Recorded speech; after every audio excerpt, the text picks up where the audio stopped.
Actually, I think when you said, I actually went bright red when I met you and sort of scuttled off, feeling very shy about it. The world was recently shaken by a revelation that sent shockwaves through royal circles and beyond. Princess Diana's death, long wrapped in mystery and suspicion, has been reignited by Princess Catherine's jaw-dropping confession implicating Queen Camilla in the tragic events of 1997. Until now, the official account had largely been accepted at face value. An unfortunate car crash in a Paris tunnel, the result of paparazzi chasing Diana and the driver being intoxicated. However, this new claim adds another dimension, one that ties into the web of long-standing conspiracy theories involving the British monarchy. The very idea that Queen Camilla, once a controversial figure herself for her role in the dissolution of Charles and Diana's marriage, could have played a part in orchestrating Diana's death is both staggering and haunting. Before we start, smash the like and subscribe buttons for more updates. The revelation came unexpectedly. Princess Catherine, known publicly for her grace, diplomacy, and discretion, stunned audiences during a private discussion that was later leaked, revealing that Queen Camilla may have been more than just a bystander in the royal drama that unfolded in the 1990s. This assertion didn't come from speculation, but from Catherine's indication that she had been made aware of confidential information that pointed directly to Camilla's involvement, not merely in the passive sense of being complicit, but as an active player in ensuring Diana's removal from the royal equation. Such a claim does more than reopen old wounds. It challenges the very narrative the monarchy has tried to uphold for decades. If Catherine's words are to be taken seriously, and there's little reason to believe otherwise given her established reputation, then the implications are massive.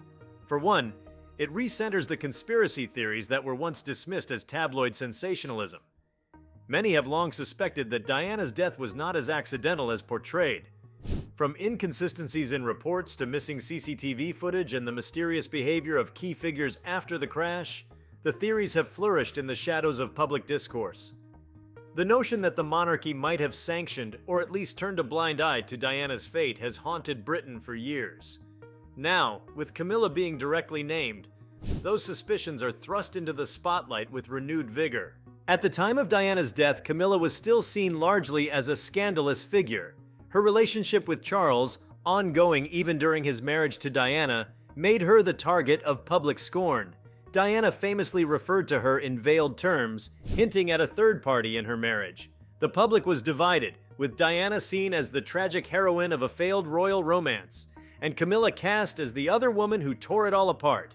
But over the years, with careful PR and a quiet yet persistent rehabilitation of her image, Camilla gradually ascended into acceptance. The eventual marriage to Charles and her eventual queenship marked a full-circle moment, one that symbolized her official integration into the royal core. But if Camilla was in any way involved in Diana's demise, that narrative is obliterated. It means that her rise wasn't merely one of time-healing public resentment, but of deliberate and sinister calculation. It means that Diana, once perceived as a threat to the crown, or at least to the smooth transition of Charles and Camilla into legitimacy, had to be eliminated. This interpretation transforms Camilla's story from one of patient endurance to one of Machiavellian design. It paints her not as a figure who endured criticism and eventually earned her place, but as a woman who may have taken steps to remove the only obstacle in her way. The psychological tension behind such a revelation cannot be overstated. To imagine that a member of the royal family orchestrated the death of another is to shatter the illusion of royal honor, dignity, and decorum. The monarchy, for all its symbolism and ceremony, is still a human institution, prone to rivalry, ambition, and fear. The stakes at the time were high. Diana was not just a divorced princess, she was an icon. Her global fame eclipsed that of the royal family itself. Her humanitarian work, her fashion, her vulnerability, it all made her a powerful figure, one capable of reshaping perceptions about what royalty meant. She was beloved in ways the monarchy hadn't anticipated and couldn't fully control. From within that context, the possibility of her becoming a disruptive force was very real. There were whispers at the time of her intentions to marry Dodi Al-Fayed, an Egyptian Muslim, and possibly relocate to the United States. Such moves, if true, would have complicated not only the royal family's image but also their traditional insular standing. The idea that Diana could have become the mother of the future king while also marrying outside the confines of aristocracy and British tradition may have felt like a direct challenge to the institution's continuity. And if Camilla feared that Diana's presence, her influence, her popularity, her legacy, would forever overshadow her own, then the motive becomes chillingly clear. Princess Catherine's confession lends a chilling sense of clarity to the hazy outlines of the theories that have hovered for years. It brings back the image of that Paris tunnel, the speed, the crash, the wreckage.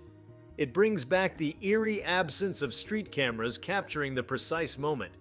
It casts doubt on how the investigation was handled, how swiftly conclusions were drawn, and how inconsistencies were swept aside.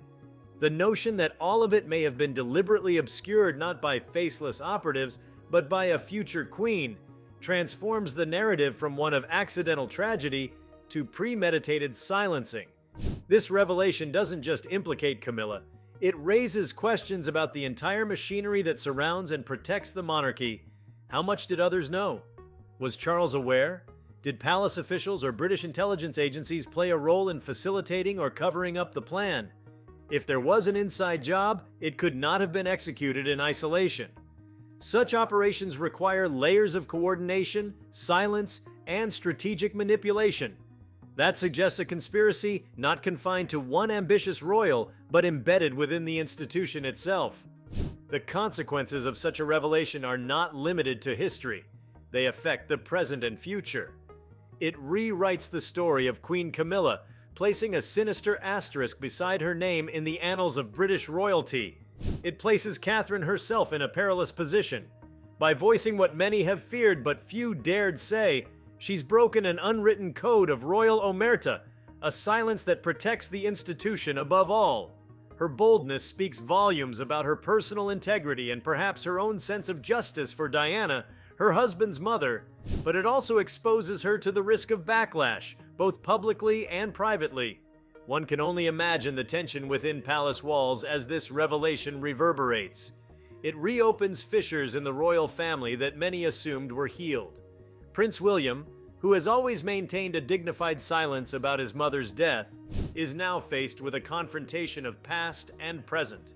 If Catherine is echoing what William already suspects or believes, it points to a deep reservoir of buried resentment and possibly long-held knowledge. If, on the other hand, she is acting independently, then her actions could disrupt the delicate balance of loyalty and diplomacy that holds the royal family together. The implications stretch beyond the royal family. They impact British society's relationship with the monarchy. For decades, there has been a slow erosion of blind reverence for the crown. Scandals, changing cultural values, and the democratization of information have all contributed to a more questioning public. But this revelation could represent a tipping point. The idea that one royal was involved in the death of another, especially one as beloved as Diana, pushes the limits of what the public might be willing to accept. It forces a moral reckoning that touches every layer of British identity, tradition, and authority. There's also a generational dimension at play. Many younger Britons and global observers view Diana as a symbol of compassion, individuality, and resistance to archaic institutions. Camilla, despite her rehabilitated image, has never truly captured hearts in the same way. The accusation thus draws a stark contrast between the two legacies. One luminous and lost too soon, the other cold and possibly calculated. The cultural shift that follows may not be immediate, but it could be profound. It reorients the narrative about the monarchy's evolution and leaves an indelible mark on its already complicated legacy. Even the role of media comes under new scrutiny in light of this revelation. The very press that hounded Diana to the point of emotional exhaustion also played a key role in shaping public opinion about Camilla over the years. But now, with Catherine's words surfacing, the media may be forced to reckon with its own complicity. Was the coverage of Diana's final years manipulated to prepare the public for her eventual exit? Was the press used as a weapon to paint her as unstable, making the eventual tragedy seem less shocking and more inevitable? Moreover, the international response cannot be ignored. Diana was a global figure, and her death was mourned far beyond Britain's borders. If it's now being suggested that her death was no accident but a calculated act tied to royal ambition, then the fallout may stretch across continents. Other nations, particularly those in the Commonwealth, may view the revelation as further proof of the monarchy's outdated and morally questionable foundations. It adds momentum to Republican movements in places like Australia and Canada, where debates about severing ties to the crown have long simmered just beneath the surface. As the dust settles on this revelation, what remains is a complicated mosaic of tragedy, ambition, loyalty, and betrayal. Princess Catherine's boldness in speaking this truth has shifted the foundation of what people thought they knew about one of the most pivotal moments in modern royal history. It suggests that Diana's death was not merely the end of a chapter, but the beginning of a secret war fought behind palace doors. A war of legacies, futures, and the very soul of the monarchy. If Camilla's name is forever tied to that night in Paris, then the story of the royal family must now be read not as a fairy tale, but as a cautionary tale of power, silence, and the cost of survival. If you liked this video, please give it a like and subscribe to our channel. Also, leave your comments below and tell us. What are your thoughts on Queen Camilla's alleged role in Diana's death? We want to hear from you. Thank you for watching and see you next time.